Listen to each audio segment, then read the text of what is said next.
அவருக்கு திருவள்ளுவர் வந்து பேசுவார்.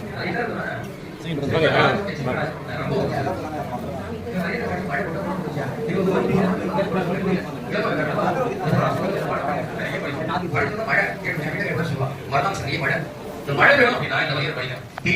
பெருமழை உலகுய செய்தவன் குறைவனும் இருந்தவே அதுவான திட்டம். அந்த பாட்டு சார்ந்தவர் திட்டங்கள் கிடைக்கும் வண்ணம் இருந்தவன் நேரடியோடு கூடி அந்த பாட்டு பாட்டு 2 பாட்டு போட்டுக்கா மழைக்கா ஐயா அந்த பயிர் போனால எனக்கு தெரியாது. முடிஞ்சளவு படிக்க முயற்சி பண்ண பாட்டு தான். மழை வேண்டி மழை பொழி மேகம் தவழக்கூடிய அளவுக்கு சோலை உயர்ந்திருக்குன்னு அர்த்தம்.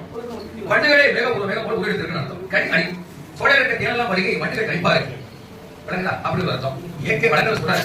அதாவது சோழ பெருமக்களுடைய அறமாகிய அரசாட்சியின் காரணமாக எங்கும் வளங்கள் நிறைந்திருக்கின்றன அப்படின்னு சொன்னது. தேன் மேவிய செழுமணி வீதிகள்